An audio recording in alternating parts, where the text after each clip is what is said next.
Selamat sore Bapak Ibu peserta webinar kami hari ini. Selamat datang di acara kami hari ini. Alhamdulillah, puji syukur patut kita panjatkan kepada Tuhan Yang Maha Esa karena hanya kehendaknya lah acara webinar ini dapat terselenggara dengan lancar. Pertama-tama perkenalkan saya Triwijayanti Hapsari yang akan menjadi host pada acara webinar kita hari ini. Sebelumnya, izinkan kami mengucapkan terima kasih atas waktu yang sudah diluangkan oleh Bapak Ibu sekalian, sudah mau mengikuti acara webinar perdana kami hari ini dari PT Aplikasi Evolusi Indonesia, atau yang lebih familiar dengan alat tes kami yaitu Ikut Psikotes, dengan tema hari ini yaitu berkomunikasi efektif dengan tipe kepribadian DISC. Webinar hari ini kita akan membahas cara kita berinteraksi dengan orang banyak yang memiliki tipe kepribadian DISC. Apa sih itu DISC? Tentunya ini juga perlu Bapak Ibu sekalian ketahui dalam menghadapi seseorang di dalam lingkungan pekerjaan ataupun sehari-hari. Kami berharap dengan mengikuti webinar ini Bapak Ibu sekalian akan mendapatkan wawasan dan pandangan baru, serta juga dapat mengaplikasikannya secara langsung di kehidupan dan saat berinteraksi dengan orang lain. Baik, sepertinya langsung saja kita mulai acara ini ya, dengan topik berkomunikasi efektif dengan tipe kepribadian DISC. Jika Bapak Ibu ada pertanyaan, Bapak Ibu dapat menanyakan langsung kepada narasumber kita pada sesi tanya jawab hari ini dengan cara tulis di kolom chat. Untuk lebih detailnya, langsung saja kami serahkan waktu dan tempatnya kepada narasumber kita hari ini, yaitu Ibu Yulita Rosaria Silalahi, MPSI. Silakan Ibu Yulita. Ya, terima kasih kepada Ibu Moderator. Selamat siang semuanya. Selamat siang Bapak Ibu peserta webinar pada siang hari ini. Saya mohon tanya dulu kepada Ibu Moderator, ini suara saya bisa dengar terjelas? Ya, jelas Ibu. Oke, baik. Sebelum saya mulai, apa saya sudah diberikan akses untuk bisa sharing materi? Sudah Ibu. Bisa ya? Ya. Baik. Saya akan share materinya ya, Bapak Ibu.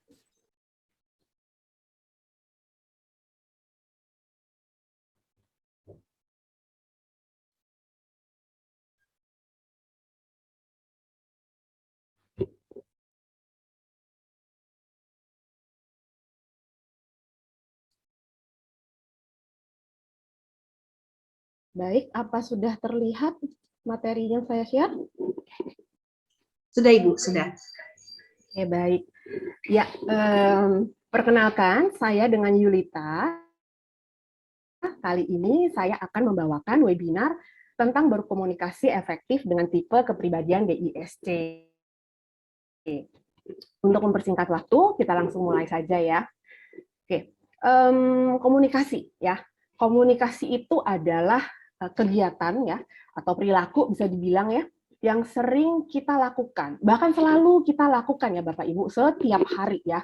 Kita lakukan dengan keluarga kita di rumah, kita lakukan dengan teman kita lakukan dengan rekan-rekan kerja kita, dan bahkan kita juga melakukan komunikasi dengan masyarakat secara lebih umum ya, secara lebih luas setiap hari. Karena kita manusia kan makhluk sosial ya.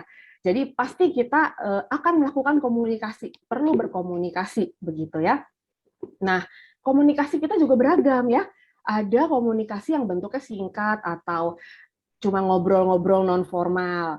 Ada juga kalau misalnya dalam konteks pekerjaan, biasa komunikasi itu lebih formal dan bisa dibilang lebih kompleks ya pada settingan-settingan pekerjaan tertentu. Misalnya kita sedang rapat, membicarakan suatu proyek. Nah, kita tuh melakukan komunikasi, tapi sebenarnya kita sudah tahu belum sih apa sih yang dinamakan dengan komunikasi, begitu ya? Apakah hanya sekedar bicara saja itu komunikasi, begitu? Nah, untuk itu mari kita lihat sama-sama slide berikutnya, apa definisi dari komunikasi.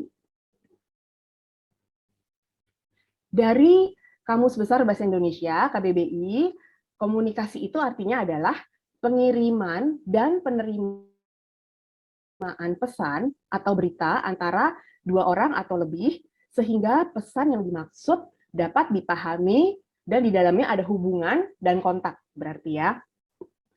Sedangkan berdasarkan Skinner dalam Wikipedia, beliau mengatakan komunikasi adalah sebagai suatu perilaku lisan maupun simbolik di mana pelaku berusaha memperoleh efek yang diinginkan. Nah, kalau dari pengertian ini, kita bisa lihat dalam komunikasi itu terjadi dua hal. Ya, ada pengiriman pesan maksudnya, dan kemudian ada juga penerimaan pesan. Ya, dan dilakukan oleh dua orang atau lebih. Jadi, kalau kita bicara sendiri, ngoceh sendiri, nah itu namanya bukan komunikasi ya. Nah, kemudian syarat lainnya adalah pesannya ini harus dapat dipahami. Ya, harus dapat dimengerti sehingga dalam komunikasi ini ada hubungan, ada timbal balik, ya. Nah, ini adalah arti komunikasi, begitu ya. Tapi tidak jarang juga ya kita kalau di tempat kerja begitu ya, kita dengar mungkin rekan kerja kita atau mungkin atasan kita bicara seperti ini. Saya kayaknya sudah pernah sampaikan deh itu ke dia. Kenapa ya? Kok belum dikerjakan juga tugas itu, misalnya begitu ya. Nah, kadang-kadang kita bingung ya, apa yang salah gitu ya, apa yang kurang begitu kan? Apakah waktu saya ngomong dia tidak memperhatikan, atau ketika saya bicara saya yang salah bicara begitu ya? Dan juga kan kadang-kadang terjadi miskomunikasi atau misunderstanding begitu ya dalam kita komunikasi sehari-hari. Nah, hal-hal seperti ini yang menjadi catatan untuk kita mempertanyakan balik ke kita, apakah kita sudah melakukan komunikasi yang efektif? Ya, karena kalau komunikasi itu tidak efektif, ya tentunya tujuan tidak tercapai ya. Dan ini sangat fatal akibatnya. Misalnya kita dalam dunia pekerjaan, kita sedang membicarakan suatu proyek, komunikasinya nggak efektif, nggak nyambung, ya proyeknya bisa sulit untuk dijalankan atau tersendat begitu ya. Demikian juga halnya kalau dalam hubungan, misalnya hubungan antar keluarga yang bukan pekerjaan, kalau komunikasinya tidak efektif, pastinya nanti ada masalah juga di kemudian hari. Begitu. Nah, apa sih yang dinamakan dengan komunikasi efektif? Kita harus tahu juga ya, apakah hanya sekedar kita menganggap diri kita sudah oke bicara tapi orang lain tidak paham atau bagaimana? Saya akan share slide selanjutnya. Nah, ini adalah definisi dari komunikasi efektif. Pertama, komunikasi efektif terjadi bila pesan yang ingin disampaikan oleh orang yang menyampaikan pesan dapat dipahami oleh si penerima pesan sama persis dengan maksud orang yang tadi menyampaikan pesan. Ya, jadi nggak berbeda. Ya, kalau orang yang mendapatkan pesan tidak paham itu berarti menyampaikan maksud saya orang yang menerima pesan itu dia salah paham gitu ya, atau kurang paham. Nah, itu juga komunikasinya tidak efektif. Ya. Kemudian pengertian yang kedua adalah kedua pihak yang berkomunikasi dapat memahami pesan yang disampaikan masing-masing pihak. Ya, jadi harus dua pihak nih sama-sama paham. Jangan cuma satu pihak saja yang paham. Ya, kalau cuma satu pihak yang paham, ini namanya tidak komunikasi efektif juga. Ya, jadi semua pihak yang terlibat dalam komunikasi harus sama-sama paham. Tentunya pasti kita ingin ya komunikasi kita tuh efektif, begitu ya. Karena kan kita nggak mau ya, misalnya, aduh, udah ketemu, udah menyiapkan waktu, dan juga pasti kita menyiapkan energi kita, kok dia nggak paham, begitu ya. Loh, kok komunikasinya tidak efektif? Sangat disayangkan. Pasti kita ingin ya komunikasi kita selalu efektif dengan siapapun, begitu ya. Mungkin pada kali ini kita akan lebih banyak bicara pada konteks tempat kerja ya, di dunia kerja. Walaupun memang komunikasi efektif tidak terbatas hanya pada settingan tempat kerja ya. Juga sesuai dengan Oke. Nah, bagaimana sih cara melakukan komunikasi yang efektif? Nah, ada caranya nih, karena komunikasi efektif itu nggak bisa tiba-tiba otomatis terjadi begitu saja sebenarnya. Ya, komunikasi efektif itu perlu diusahakan untuk bisa terjadi. Ya, bagaimana nih caranya kita bisa mengusahakan komunikasi kita bisa efektif?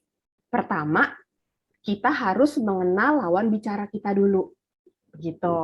Kalau kita nggak kenal kita bicara dengan siapa, nah, setiap orang kan beda-beda ya. Bisa-bisa kita nggak pas nih cara ngomongnya sama orang yang mau kita ajak bicara. Begitu. Kemudian yang kedua, jadilah pendengar yang baik. Ya, sudah pasti ya. Kalau kita tidak memperhatikan, kita tidak mendengar, ya pasti sulit ya untuk menjalin komunikasi yang efektif. Untuk webinar kali ini, saya akan fokus bicara pada poin yang pertama, untuk mengenal lawan bicara. Ya, nah, mengenal lawan bicara ini caranya pasti beragam. Ya, kalau kita ada anggota keluarga atau teman baik yang kita sudah kenal dari dulu, ya sudah lama kita kenal, sepertinya mengenal mereka itu sudah mudah ya, karena kita sudah kenal lama, sudah sering berinteraksi. Nah, tetapi kalau untuk rekan kerja yang baru kenal, atau misalnya apa ya, rekan kerja itu sudah kerja sama kita lama, cuma interaksi kita tidak intens gitu ya, tidak intens setiap hari ada komunikasi yang terus-menerus begitu ya. Kita pasti perlu adanya suatu bantuan lah istilahnya ya, untuk bisa mengenal lebih baik begitu ya. Karena ini penting nih, kita harus kenal lawan bicara kita untuk kita bisa melakukan komunikasi efektif. Tetapi sebelumnya ada satu poin yang juga penting. Ya, apa ya? Sebelum kita mengenal lawan bicara kita sendiri juga harus mengenal diri kita sendiri. Jadi, kita tahu nih, kita ini orangnya seperti apa atau tipenya seperti apa, sehingga kalau kita ketemu orang yang tipenya seperti apa lagi, enaknya bagaimana nih? Ya, jadi kita perlu mengenal lawan bicara kita dan sebaiknya juga mengenal diri kita sendiri. Nah, kali ini saya akan share salah satu cara dari beberapa cara yang atau metode yang ada begitu ya untuk mengenal lawan bicara, yaitu adalah DISC. Ya, saya rasa DISC ini sudah cukup umum ya untuk digunakan ya oleh kita semua dalam settingan pekerjaan juga. Ya, saya singgung sedikit mengenai DISC. DISC adalah alat untuk memahami tipe-tipe perilaku dan gaya kepribadian. Ya, ini ditemukan oleh Bapak William Marston di Harvard pada tahun 1928 dan ini terus validasi sehingga akurasinya terakhir yang saya tahu adalah di 90%. Jadi lumayan ya. Dan juga penggunaannya maksudnya ketika kita mengikuti tesnya itu relatif dengan waktu yang relatif singkat ya, tidak begitu sulit mengerjakan tesnya ya. Baik, slide berikutnya. Nah, apa sih tujuan kita menggunakan DISC begitu ya? Tujuannya ada beberapa nih. Yang pasti yang positif ya untuk kita. Pertama, hasil dari DISC itu bisa membantu memahami diri kita sendiri dan diri orang lain. Nah, itu yang paling penting.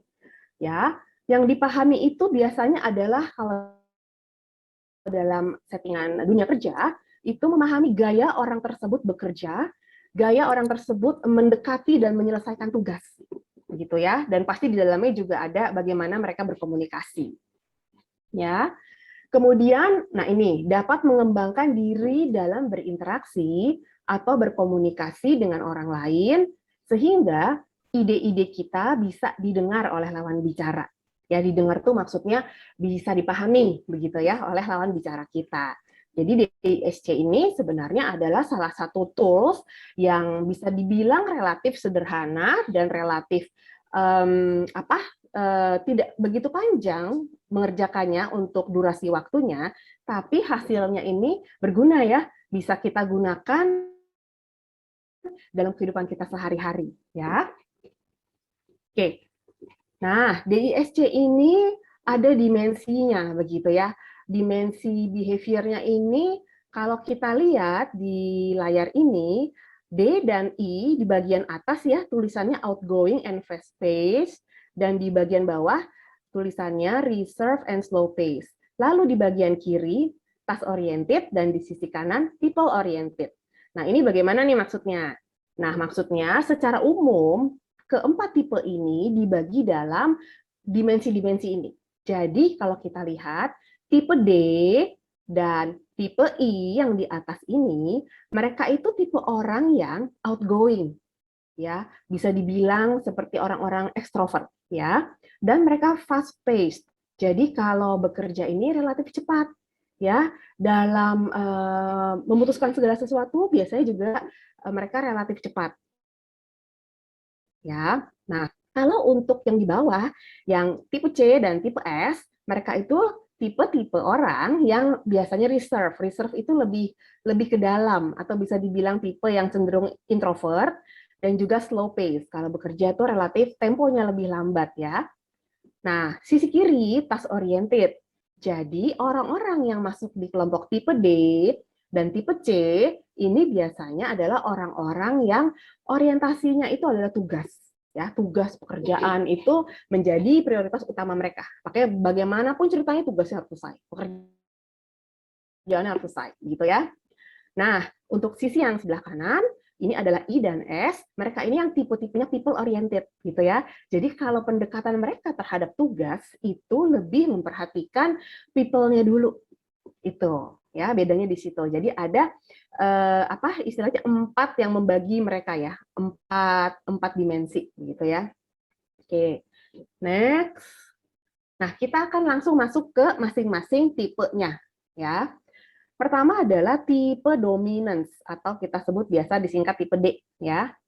Nah, orang-orang dengan tipe D ini biasanya adalah orang-orang yang sukanya mencari otoritas ya, sukanya memimpin, sukanya mengontrol orang, tapi mereka nggak suka dikontrol ya. Itu adalah orang-orang tipe dominance ya.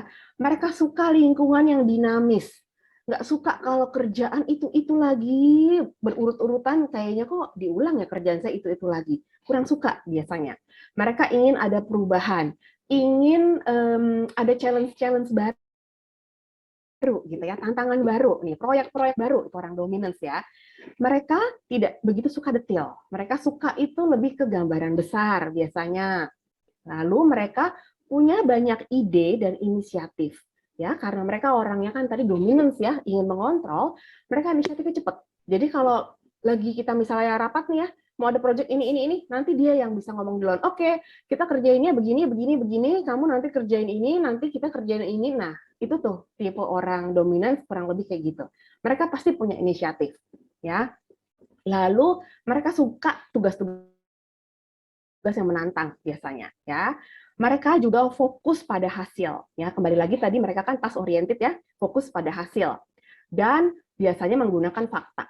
Ya, menggunakan fakta, menggunakan data, mereka dasarnya itu bukan perasaan ya, mereka menggunakan fakta.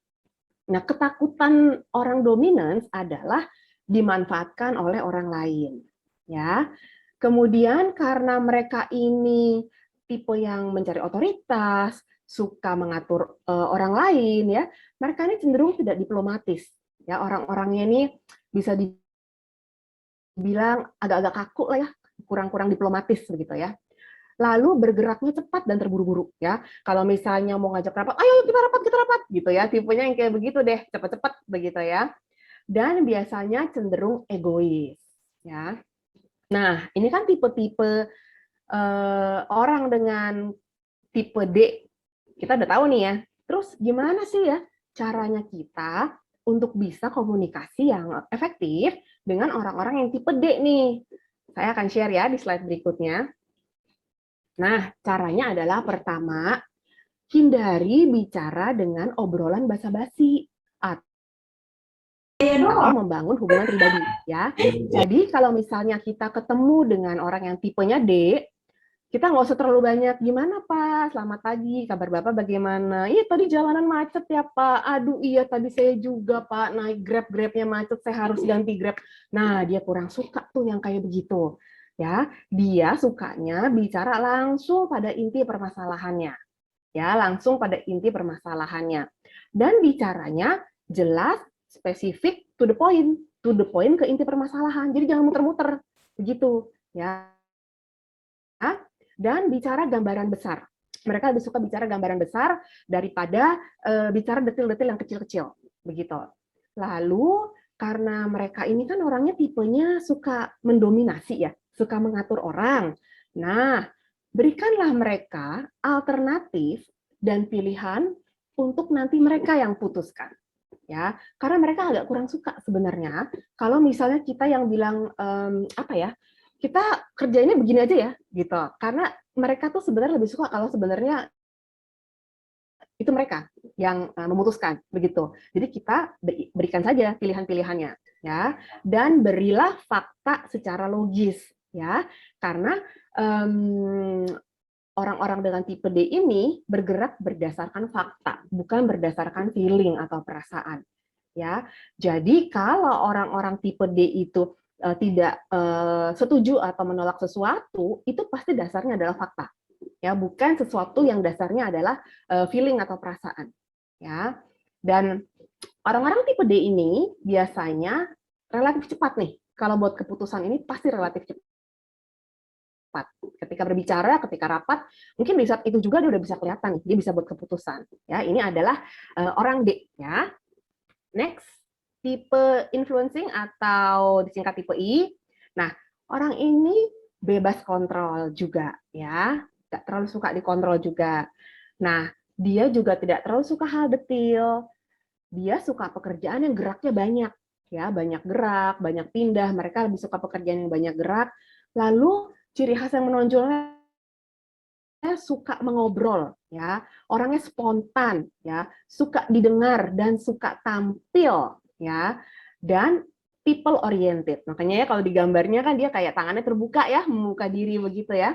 Dan mereka juga ini menggunakan feeling, menggunakan perasaan, tidak terlalu menggunakan fakta, ya. Kalau kita bandingkan dengan orang dominan tadi ya, orangnya ini optimis, ya. Nah, ketakutan tipe orang I adalah kalau dia ditolak, itu ketakutannya. Nah, di sisi lain, dia ini tipe yang mudah terdistraksi dan kadang disorganized. Disorganized tuh gini, misalnya pada hari yang baru di pagi-pagi dia udah susun agenda ya. Nanti saya jam 9 mau kerjain ini, jam 10 kerjain ini, jam 11 kerjain ini. Tiba-tiba di tengah-tengah jam tersebut ada rekan kerjanya mungkin ya yang telepon, yuk kita kesini yuk kerjaan yang lain. Dia bisa tuh, oh ya udah ya deh ikut aja deh. Nah itu biasanya tipe-tipe orang yang I, ya. Kemudian mereka juga lebih banyak menghabiskan waktu untuk interaksi dengan orang lain daripada mengerjakan tugas. Karena tadi ya mereka tuh people oriented, ya, suka ngobrol. Jadi tanpa mereka sadari, mereka bisa lebih banyak menghabiskan waktu itu untuk ngobrol-ngobrol, untuk interaksi dibanding ngerjain tugasnya. Ya, ini adalah tipe orang I ya.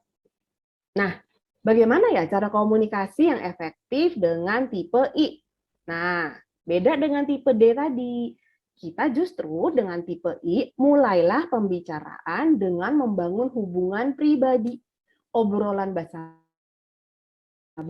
ini justru penting buat orang tipe I, ya, tanya kabar begitu, mereka suka ditanyain seperti itu, ya. Justru jangan langsung masuk ke inti permasalahan bila dengan tipe I.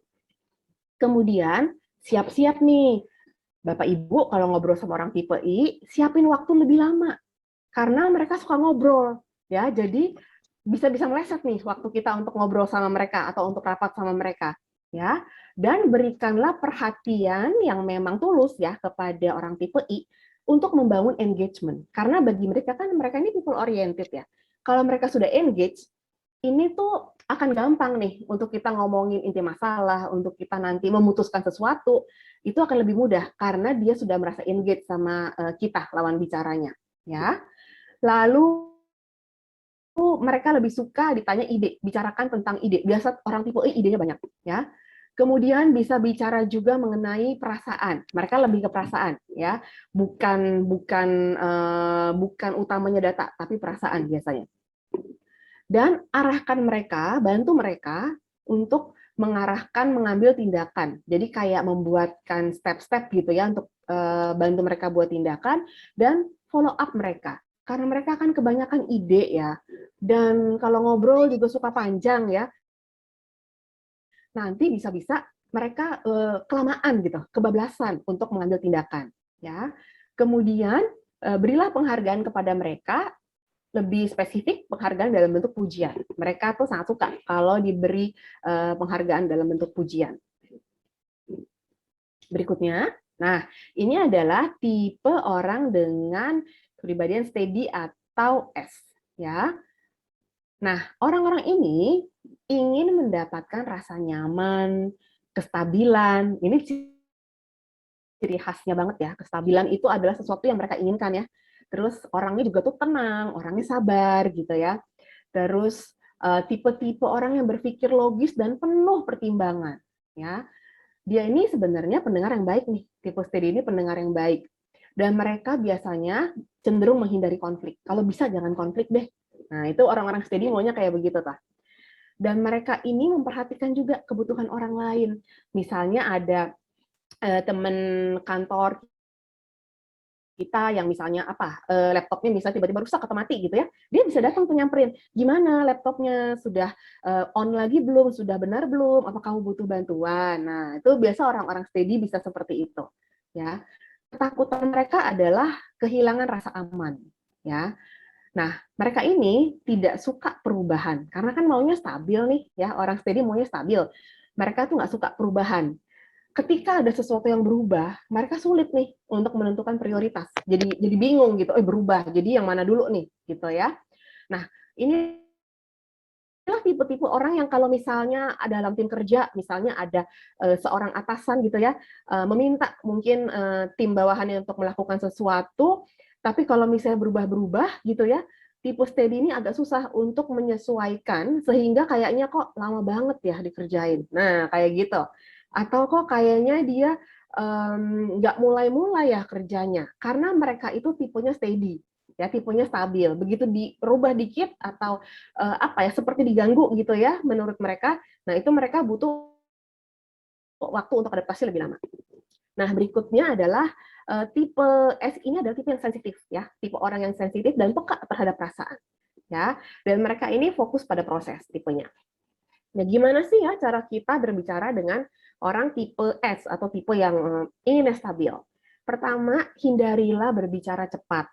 Ya, karena kan kembali lagi kita ingat-ingat aja nih, si steady kan maunya nyaman ya. Nah, kita hindari berbicara secara cepat. Lalu, mulailah pembicaraan dengan membangun suasana yang nyaman sebelum masuk ke inti masalah. Ya, hindari meminta mereka untuk mengambil keputusan secara cepat. Karena mereka merasa kayak, aduh nggak enak banget sih ya, nggak nyaman nih saya harus cepat-cepat buat keputusan. Jadi hindari mereka tuh harus buru-buru buat keputusan di saat itu juga. Beri waktu kepada mereka. Lalu, kalau kita ingin menyampaikan suatu penolakan, coba kita pilih kata yang tepat. Karena tipe S ini tadi orangnya sensitif ya. Dan coba juga berikan instruksi atau arahan yang jelas dan spesifik. Karena mereka ini kan tipe-tipenya yang tadi ya, kalau misalnya ada perubahan butuh waktu lebih lama, adaptasinya lebih lama prosesnya. Nah, kalau kita bantu dengan memberikan instruksi dan arahan yang spesifik, itu membuat mereka bisa menjadi lebih cepat, ya. Dan ajukan juga pertanyaan yang spesifik. Kalau pertanyaannya umum, biasanya mereka menjawabnya seadanya, gitu. Karena mereka menghindari kalau saya kasih jawaban panjang, nanti feedback-nya banyak nih. Nanti saya jadinya nggak stabil lagi nih. Nah, jadi mereka perlu ditanya yang spesifik kalau kita memang mengharapkan jawaban yang spesifik dari orang itu. Ya. Kemudian kalau kita mau interupsi pembicaraan dengan mereka, carilah saat yang tepat, momennya harus pas, dan cobalah kenali perasaan mereka. Jadi ketika kita bicara sama dia tuh saat itu perasaannya lagi apa sih, ya? Oke. Berikutnya ini adalah tipe compliance atau C. Nah, orang-orang dengan tipe C ini, mereka tuh suka berpikir, suka menganalisa, dan kritis, ya. Suka hal-hal detail dan sistematis, ya. Kalau di kantor nih, tipe orang-orang yang mengikuti SOP sekali deh. Berpatokan pada peraturan, SOP, begitu ya. Dan mereka ini sukanya pekerjaan tuh yang jelas, gitu. Nah, orangnya ini hati-hati ya karena mereka tuh suka mikir, menganalisa. Jadi kalau mau membuat keputusan gitu, mereka hati-hati karena mereka mempertimbangkan banyak data, mempertimbangkan banyak fakta ya. Mereka bicara sesuai fakta, lalu fokusnya pada proses ya, tapi ingin hasil yang sempurna, high standard ya. Jadi itu yang membedakan orang tipe C dengan tipe lainnya. Ada high standard di dalam tipe C ya. Ketakutan mereka adalah dikritik. Menerima kritik itu mereka sulit ya. Karena menurut mereka sebelumnya itu mereka tuh udah mikir-mikir terus nih, udah berdasarkan aturan, berdasarkan SOP, mempertimbangkan fakta. Lu kok masih dikritik? Nah, mereka nggak suka tuh dikritik. Ya, ini tipe orangnya juga kurang fleksibel juga, sulit menerima perubahan, tadi defensif ya ketika dikritik, dan mereka suka mencari solusi itu yang sempurna gitu. Dan butuh banyak waktu untuk buat keputusan. Nah, gimana sih caranya supaya kita bisa komunikasi dengan tipe C? Pertama, dengan mereka adalah bicara langsung pada inti permasalahan. Ya, bicara secara detail pada fakta dan data.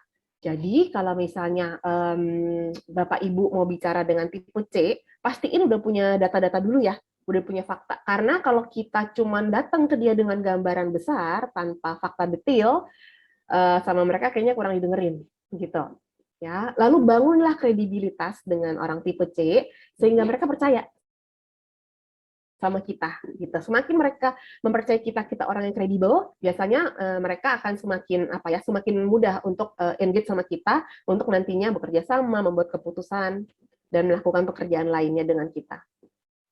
Nah, ini juga sama seperti orang tipe S, hindari meminta orang tipe C untuk mengambil keputusan secara cepat. Ya, karena mereka itu kembali lagi ya, tipenya teliti, hati-hati, kritis, menganalisa. Jadi kalau diminta buru-buru untuk membuat keputusan, mereka juga merasa, aduh ini belum saya pertimbangkan nih, ini kayaknya masih belum saya pikirin. Nah, mereka kurang bisa loh kayak begitu. Kemudian perjelaslah target atau tujuan dan tenggat waktu untuk ambil keputusan. Karena kalau tidak, mereka ini akan pakai waktu cukup lama ya untuk mikir gitu. Akhirnya keputusannya nggak dibuat-buat, tapi kelamaan mikirnya. Jadi lebih baik kita berikan tenggat waktunya supaya mereka ada koridornya ya, ada batas waktunya sampai kapan sih nih saya harus analisa terus begitu. Karena nih mereka tipe orang yang suka nih kalau dikasih pekerjaan yang menganalisa, mencari inti masalah. Ini mereka suka. Nah, tapi kita kan butuh ada suatu keputusan kan? Nah, itulah yang kita bantu dengan memberikan target due date-nya gitu. Nah, tadi adalah sudah bermacam-macam tipologi orang ya melalui DISC, berdasarkan DISC, dan juga bagaimana cara kita berkomunikasinya. Jadi kalau kita lihat tadi, adalah penting ya bagi kita semua untuk kita tahu kita berbicara dengan siapa, dia kira-kira termasuk tipe apa, sehingga untuk bisa komunikasi efektif, supaya nanti target pekerjaan kita tercapai, gimana nih caranya? Gitu. Jadi ini adalah hal penting yang bisa menjadi catatan kita semua dan bisa dikembangkan gitu ya, karena ini adalah sesuatu yang sebenarnya bisa dikembangkan dan juga bisa dilatih. Begitu. Ya, dari saya, presentasi saya cukup sampai di sini. Saya kembalikan kepada Ibu Moderator. Terima kasih. Baik, terima kasih banyak nih Bu Yulita atas materi yang sudah disampaikan ya Bu ya. Ya, Berarti sama-sama. kita bisa menangkap di sini ternyata mengenal orang lain dengan tipe kepribadian DISC itu juga ada cara-caranya ya Bu ya, agar komunikasi tersebut juga dapat tersampaikan dengan efektif. Baik, kalau begitu sekarang kita bisa masuk ke sesi tanya jawab nih Bapak Ibu.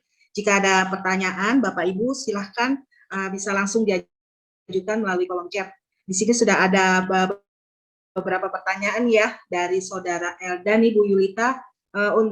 Pertanyaannya itu gimana caranya menurunkan sifat D kita, baik itu di tempat kerja maupun di rumah. Silakan Ibu Yulita, bisa ditanggapi Bu, pertanyaan dari Saudara Elda, Bu. Baik. Ya berarti ini saudara Ibu Elda ya, berarti sudah tahu ya kalau tipenya tipe diri sendirinya adalah tipe D begitu ya. Ini adalah sesuatu start yang baik begitu ya. Kita sudah tahu sendiri nih diri kita tuh tipenya yang D gitu ya. Kalau untuk cara menurunkan mungkin kita tadi ada tips-tipsnya ya. Tipe D pertama, kalau kita mau bicara sama orang lain mungkin kita bisa memperlambat tempo bicara kita, jangan terlalu cepat, beri kesempatan kepada orang lain juga untuk berbicara, beri kesempatan kepada orang lain juga untuk bisa berdiskusi dengan kita, sehingga nggak langsung kita yang cuma bicara mendominasi pembicaraan, terus kita juga sendiri yang mengambil keputusan itu gitu. Jadi lebih banyak memberi waktu dan kesempatan kepada lawan bicara kita untuk mereka juga bicara, dan mungkin bisa memberi kesempatan bersama-sama untuk mengambil keputusan begitu ya. Biasanya sih kurang lebih tipe D itu ada di situ, dan memang nanti akan tergantung lagi ketemu lawan bicaranya itu tipe apa. Tapi secara umum dalam berkomunikasi kurang lebih yang bisa dilakukan adalah seperti itu. Baik Bu Yulita, terima kasih tanggapannya. Semoga Iya. sudah diterima ya dengan Ibu Elda nih. Baik, kita lanjut ya Bu ya. Di pertanyaan kedua ini ada pertanyaan dari Bapak Revin, Bu. Jika saya baru ketemu orang, kira-kira ada hints atau tips nggak untuk screening kepribadian mereka? Supaya ada gambaran untuk saya bagaimana cara terbaik untuk berinteraksi dengan orang tersebut agar terjalin komunikasi yang efektif. Silahkan Ibu Yulita, gimana nih tanggapannya Bu? Iya. Oke. Terima kasih pertanyaannya. Hints ya. Yang pasti sih kalau memang kita punya niat pengen tahu tipe orang lain, berarti kita memang harus lebih memperhatikan orang tersebut ya. Nah, biasanya kelihatan dari cara bicaranya, cara memutuskan sesuatu. Paling gampang kalau dalam keseharian ya, misalnya di kantor ya, kita mau makan siang nih, terus nanti mau ngajak makan siang kan biasa kalau teman-teman kantor kan, ya kita makan siang yuk gitu. Kalau misalnya lihat deh reaksi paling gampang, kalau ada orang yang jawab mau makan siang di mana, aku terserah aja deh, ngikut aja terserah, itu biasanya tipe S. Ya kurang lebih seperti itu. Kalau tipe C nanti biasanya mereka udah googling ya atau cari data. Kalau di restoran yang ini begini-begini menunya ini, di restoran yang ini cari data dari bermacam-macam sumber tuh yang C ya. Nah, kalau misalnya nanti tipenya dominan, biasanya langsung ngomong, kita makan di sini aja yuk, gitu. Dia yang nentuin, gitu. Jadi kurang lebih sebenarnya dari hal sehari-hari, itu bisa kelihatan, gitu ya. Kayak tipe D itu lebih mau cepet, kalau tipe S itu lebih tenang, kalau tipe E itu penampakannya lebih warm sama orang lain ya. Lalu kalau tipe C itu lebih banyak mikir gitu, tapi nanti bisa dilihat di aplikasi kesehariannya, di kegiatan sehari-hari ketika interaksi secara non formal juga bisa kelihatan sebenarnya. Tadi salah satu contohnya aja sih, begitu Bu. Baik, terima kasih tanggapannya nih Bu Yulita. Semoga sudah menjawab ya Bu pertanyaan dari Bapak Revin nih. Ini Bu, selanjutnya nih ada pertanyaan lagi dari Bapak Kennedy Kurniawan, Ibu. Saya ingin bertanya, apa memungkinkan seseorang memiliki setiap tipe dari DISC? Monggo Ibu Yulita bisa ditanggapi Ibu. Oke, tadi dari Bapak Kennedy ya. Mungkin Bapak Kennedy tadi waktu saya presentasi mikir, oh saya ada di D, saya ada di I, saya ada di S, saya ada di C gitu ya. Betul Pak. Jadi sebenarnya setiap kita itu punya D, I, S, dan C gitu. Tapi yang membedakan adalah besar presentasenya, kadarnya gitu. Makanya kenapa kalau kita lagi membaca materi atau tadi dengerin saya jelasin, pasti ada yang berpikir kok saya di D juga ya, kok saya I juga ya, kok saya S juga gitu, dan kadang-kadang saya C juga gitu ya. Jadi sebenarnya setiap kita ada porsi-porsinya. Tapi kita lebih banyak atau porsi lebih besarnya di mana? Begitu. Yang membedakan di situ sih, Bu. Demikian, Bu. Baik, gimana Pak Kennedy, semoga sudah terjawab ya Pak ya pertanyaannya. Baik Bu Yulita, nih ada sedikit lagi pertanyaan dari Ibu Mira. Selamat siang, saya ingin bertanya, apakah normal saat berinteraksi dengan orang tipe kepribadian kita berubah, misal kita awalnya tipe S, lalu berhadapan dengan orang lain dan menyamakan tipe orang lain berubah menjadi C. Terima kasih. Bagaimana itu Bu Yulita? Kamu udah nggak selesai?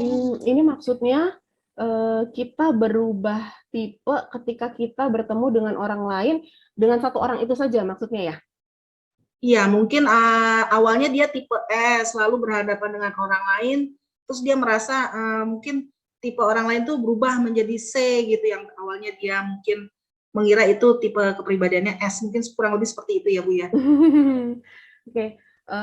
Oke, yang saya paham dari pertanyaannya, sebenarnya ini begini, tipe ini bisa berubah, tipe kepribadian ini bisa berubah sejalan dengan tuntutan lingkungan, begitu. Mungkin yang dimaksud dengan Ibu Mira ini, kalau kita ketemu orang yang tipenya, kalau kita ketemu orang, atau contoh paling gampang, kalau kita ada di suatu lingkungan pekerjaan yang menuntut kita harus bertipe D, suatu saat kita akan lama-lama terbiasa bertipe D lagi, bertipe D lagi, bertipe D lagi, sehingga muncul tuh tipe D kita, gitu. Bisa jadi begitu, juga bisa jadi bisa begitu. Karena kita manusia itu ada kemampuan untuk menyesuaikan diri ya, itu pasti ada. Gitu ya Bu ya, jadi memang tipe kepribadian itu kita bisa berubah ya Bu ya. Bisa. Untuk tipe kepribadian sendiri itu kalau dari lingkungan kerja di mana yang seumpamanya awalnya kita mempunyai kepribadian S, terus dengan lingkungan kerja yang beda gitu, itu apakah bisa membawa perubahan menjadi nanti mungkin suatu saat dia di psikotes lagi akan berubah gitu Bu? Pertanyaan yang bagus. Ya, hasil tes DISC itu sejalan dengan beriringnya waktu itu bisa berubah, begitu. Biasanya tapi ada satu yang dominan, begitu. Nah, satu yang dominannya ini itu relatif sulit berubah, itu relatif menetap. Jadi kan kadang tipenya campuran tuh. Saya misalnya contoh ada orang tipenya D dan C gitu. Salah satunya biasanya tuh ada tipe dominannya dia, gitu, yang relatif menetap di dia. Tapi tipe yang satunya lagi, ini bisa berubah-ubah tergantung dia lagi ada di lingkungan mana, yang menjadi lingkungan utama dia ya, di mana dia setiap hari berinteraksi sama orang yang itu lagi, tempat yang itu lagi, terus-terusan gitu ya. Itu bisa pelan-pelan nanti mereka jadi berubah juga, sehingga itu yang membuat nanti orang di tes DISC lagi, mungkin dalam jangka waktu yang tidak berdekatan ya, kok bisa berubah ya, gitu. Begitu Bu. Baik, jadi lingkungan itu juga bisa merubah tipe kepribadian seseorang ya Bu ya tentunya ya. Baik. Terima kasih nih Bu Yulita, tambahan pertanyaan dari sayanya. Baik, selanjutnya ini ada pertanyaan Bu dari Ibu Saudara Bapak Sukma Hari Prasetyanto. Iya. Untuk sebuah perusahaan yang sedang menata struktur organisasi, apakah ada sebuah kombinasi tipe DISC yang paling tepat untuk dapat dialokasikan sebagai pimpinan? Catatan, perusahaan kami sudah melakukan pengetesan tipe DISC sehingga ada peta tipe DISC di perusahaan. Gimana nih Bu Yulita tanggapannya Bu? Untuk posisi pimpinan begitu ya maksudnya ya? Ya. Biasanya sih tipe-tipe pimpinan itu memang mayoritas tuh diisi sama orang-orang yang D ya, yang dominance. Karena mereka itu cepat. Kalau pemimpin itu kan biasanya begitu ya, mereka jadi akan ada di depan ya, karena mereka nanti take inisiatif dan sebagainya gitu ya. Tapi bukan berarti apa istilahnya ya, tipe yang lain itu tidak bisa menjadi pemimpin ya, bukan berarti. Nah, kalau untuk perusahaan yang baru ya, sebenarnya sedang menata. Kalau untuk perusahaan yang baru, mungkin akan lebih baik kalau tipe-tipe pemimpinnya itu tipe D, gitu ya. Karena biasanya perusahaan yang baru itu kan dia baru mau memulai, gitu ya. Beda halnya kalau misalnya ada perusahaan yang sudah lama berdiri, sudah stabil, segala sesuatunya sudah jelas, SOP-nya jelas, panduannya jelas, begitu ya. Itu agak lebih mudah karena ada sesuatu yang membantu, gitu ya. Tapi kalau misalnya masih baru, mungkin tipe-tipe D ini masih lebih dibutuhkan, gitu. Tentunya untuk mencari seorang pemimpin, pasti kan kita nggak cuma berdasarkan tipe DISC-nya aja ya, pasti ada dilihat kemampuan-kemampuan dia yang lain, begitu ya, untuk kita lihat apakah cocok gitu ya pada posisi sebagai pemimpin di perusahaan tersebut, begitu. Tapi dalam suatu kalau pemimpinnya itu ada beberapa di misalnya kan biasa kalau peer bisa manajer ada beberapa orang gitu misalnya ya, beragam di SC itu akan lebih enak sebenarnya karena mereka akan saling melengkapi. Karena kebayang kalau semuanya D gitu ya, ketika rapat semuanya mendominasi. Kalau misalnya tipenya nanti misalnya berkumpul semuanya C gitu ya, ketika rapat semuanya mikir, akhirnya nggak kelar-kelar gitu. Kalau bisa dicampur beberapa sebenarnya akan lebih baik sih gitu. Tentunya dengan pertimbangan tadi ya, bukan cuma di SC-nya tapi dilihat aspek kemampuan yang lain juga ya untuk posisi tersebut. Begitu, Bu. Baik, terima kasih Bu Yulita. Mungkin Pak Sukma Hari Prasetya sudah ini ya Pak ya, udah terwakili nih jawabannya nih, sudah terpuaskan nih dengan jawaban Bu Yulita. Kita boleh lanjut ya Bu ya dengan pertanyaan selanjutnya. Ini dari Bapak Muhammad Aji. Apakah ada kepribadian in between misal tipe dominan sekaligus tipe compliance? Ada. Itu ada, bisa. DC itu ada. Terjadi. Memang manusia itu sebegitu uniknya ya, diciptakan Tuhan. Jadi bisa terjadi. Ada orang tipenya DC itu ada. Begitu, Bu. Baik, selanjutnya nih Bu Yulita ada lagi nih pertanyaan dari Ibu Linda Ananda. Berapa lama untuk kita dapat tes DISC lagi dari tes pertama kalinya? Dan misalkan pada awal tes hasil DISC kita D dan C, apakah jika kita dites kembali bisa ada perubahan sesuai dengan pengaruh lingkungan pekerjaan dan tekanan di pekerjaan? Bagaimana nih Bu? Bisa ditanggapi Bu? Kalau untuk waktu pengetesan, kalau memang ini di perusahaan yang sama ya, biasanya sih kurang lebih sekitar 2 tahun kali ya, kalau mau diulang gitu ya, kalau ada kebutuhan untuk mengetes lagi kurang lebih sekitar 2 tahun. Nah, tadi pertanyaannya jika kita tes kembali bisa ada perubahan? Bisa ada perubahan, pasti bisa. Karena pengaruh lingkungan betul dan tekanan pekerjaan betul bisa berubah. Pak Musti yang tadi itu belnya CNC SD 5000 BPO atau belum? Berikutnya Bu.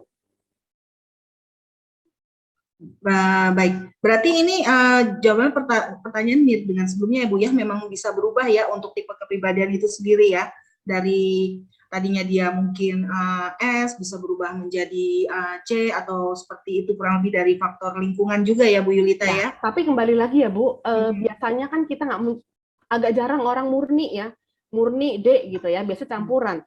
Nah, ketika campuran biasanya ada satu nih yang tipe porsi besarnya yang biasa relatif menetap, biasanya begitu harusnya. Gitu. Yang lebih dominannya ya Bu ya. Gitu ya. Baik. Ini Bu Yulita ada pertanyaan selanjutnya nih dari Ibu Putri Kalista. Saya ingin bertanya, apakah Moody bisa menentukan karakter di DISC? Misalnya mengikuti tes DISC saat moodnya sedang baik, hasilnya jadi D dan I. Pada saat unmood berubah hasilnya bukan itu, artinya berapa persen akurasinya hasil dari tes DISC tersebut? Silakan Ibu, bisa ditanggapi Ibu Yulita. Oke, baik. Tes DISC ini kan lebih self report ya, kita yang menjawab untuk diri kita sendiri gitu ya. Kalau misalnya pada saat pengerjaan tes tidak maksimal, itu biasanya kita sebut tuh mengerjakan tes tidak maksimal. Ya berarti hasilnya tidak maksimal. Ya, tidak maksimal itu dalam kategori apa ya? Itu ya, mungkin lagi tidak mood, bisa misalnya dia lagi lapar ya, lagi kurang tidur atau lagi sakit. Nah, itu hasilnya tidak maksimal. Hasil tes tidak maksimal itu ketika beda hari mereka dites dan mereka dalam settingan sedang maksimal bisa berubah. Gitu, Bu. Baik, terima kasih Bu Yulita atas tanggapannya. Semoga bisa terjawab ya Bu ya tadi atas pertanyaannya sebelumnya. Baik nih Bu Yulita, ada lagi nih pertanyaan dari Bapak Tato Dwi. Pertanyaan adalah di dalam software tes DISC yang saya punya itu ada 3 grafik yang keluar, yaitu mask public self, core private self, dan mirror perceive self. Bagaimana maksudnya dengan uraian dari ketiga aspek tersebut? Silakan Ibu, bisa ditanggapi Ibu Yulita. Oke, kalau di ini lebih ke tesnya berarti ya. Kalau tes DSC itu kan hasilnya ada 3 grafik ya. Grafik pertama itu kan bagaimana saya menampilkan diri saya kepada orang lain, begitu. Orang lainnya itu lebih ke orang-orang yang tidak dekat dengan saya. Biasanya begitu. Misalnya apa ya? Tidak dekat dengan saya, saya dengan dosen saya, itu saya tidak dekat dengan dia, gitu ya. Bagaimana saya menampilkan diri ke orang-orang yang tidak dekat dengan saya. Nah, yang grafik kedua itu adalah bagaimana saya menampilkan diri di dalam tekanan, biasanya ketika saya ada masalah, ketika saya dalam tekanan, gitu ya. Lalu yang ketiga itu yang bagaimana saya apa istilahnya tuh bagaimana saya melihat diri saya sendiri kalau itu. Ya, jadi dari ketiga itu nanti akan dilihat dari masing-masing itu yang mana sih kalau dalam situasi yang ini kita gimana, dalam situasi yang dalam tekanan kita akan keluar yang mana. Kurang lebih seperti itu sih. Baik, terima kasih Bu Yulita. Semoga Pak Tato bisa terjawab ya Pak ya pertanyaannya sebelumnya. Ini Bu Yulita ada lagi nih pertanyaan terakhir dari Bapak Agus Putra. Izin bertanya Ibu, sebagai pemangku MSDM, saya personal kerap kali kesulitan dalam mengerjakan DISC itu sendiri karena polanya, prosesnya A sampai Z sudah hafal betul. Apakah ada tools psikotes lainnya yang tepat untuk comparing hasil dari DISC ini? Bagaimana Bu Yulita? Maksudnya nih yang mengikuti tesnya udah hafal gitu jawabannya? Ya, mungkin ya? sudah pernah melakukan beberapa kali, jadi udah hafal gitu Bu ya sama tesnya ini. Betul. Iya. Mungkin ada compare untuk alat tes lain atau bagaimana ini Bu? Baik, ini kan pada prinsipnya DSC itu adalah tes kepribadian ya. Tes kepribadian itu kan ada beragam ya. Ada tes 16 PF juga begitu ya. Sebenarnya bisa dicoba tools yang lain yang alat-alatnya ini nanti hasilnya ke tipologi kepribadian yang mengelompokkan orang ke beberapa tipe-tipe begitu. Tapi kalau misalnya yang ikut tes ini udah hafal nih semua kunci jawaban berbagai tes karena kayaknya udah sering dites begitu ya. Yang enak sih sebenarnya kalau memungkinkan ya ngeceknya bisa pakai tes misalnya tes proyeksi atau tes grafis karena biasanya itu agak sulit dihafal orang ya dan relatif lebih sulit untuk direkayasa lah begitu. Tapi kalau yang modelnya yang lebih simpel, yang juga istilahnya memilih-memilih aja jawabannya yang bukan proyeksi, bisa dicoba tes-tes lain yang nantinya tuh ujungnya ke profiling ke tipe-tipe kepribadian. Ada beberapa kan ya. Nanti bisa dicek juga di ikut psikotes ya. Ada tes kepribadian juga selain DISC. Ada tes-tes lain juga yang pengerjaannya juga relatif mudah, hanya tinggal klik-klik pilih jawaban yang nanti hasilnya kurang lebih nanti akan seperti DISC, menggolongkan orang ke tipe tertentu untuk kepribadiannya. Begitu, Bu. Baik, terima kasih Bu Yulita atas jawabannya. Semoga ya. Pak Agus Putra sudah terpuaskan ya Pak ya dengan jawaban dari Ibu Yulita. Baik, kalau begitu mohon maaf sekali atas keterbatasan waktu untuk sesi webinar kita hari ini. Kami hanya mengambil 5 pertanyaan saja. Semoga dari 5 pertanyaan ini dapat mewakili pertanyaan dari Bapak Ibu semua ya. Baik, Bu Yulita mungkin sebelumnya ada yang mau ditambahin lagi Bu? Saya rasa cukup. Kalau ngobrolin DSC ini bisa panjang atau lebar memang. Iya, memang menarik banget ya Bu ya betul, untuk dibahas nih DSC ini. Iya. Baik, kalau gitu Bu Yulita terima kasih sekali atas masukannya dari Ibu buat kita semua dan terima kasih sudah dapat hadir di sini Bu ya. Ya, terima kasih sama-sama. Ya, baik. Nah, sekarang kita sudah berada di ujung acara webinar hari ini. Sekedar info dari kami bahwa ikut psikotes menyediakan fasilitas untuk psikotes online, yang mana di dalamnya terdapat tes DISC dan masih banyak lagi alat tes psikotes lainnya, yang tentunya sangat berguna untuk Bapak Ibu sekalian. Sebagai bonus kami juga akan memberikan untuk Bapak Ibu free trial untuk 5 peserta. Jadi Bapak Ibu bisa langsung saja mendaftar ya Bu ya, hubungi di admin Ikut Psikotes selesai acara ini.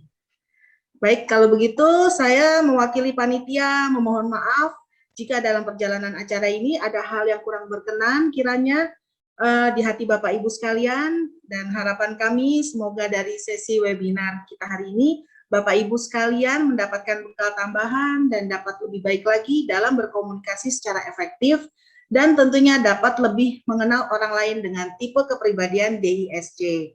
Baik, terima kasih dan sampai jumpa lagi di acara webinar Ikut Psikotes yang akan datang. Terima kasih Bapak Ibu sekalian sudah hadir di sini. Selamat sore. Terima kasih Bu. Ya, Putri, selamat sore. Terima Rita, kasih. terima kasih Bu. Ya, terima Ya, kasih. terima kasih. Terima kasih, selamat sore.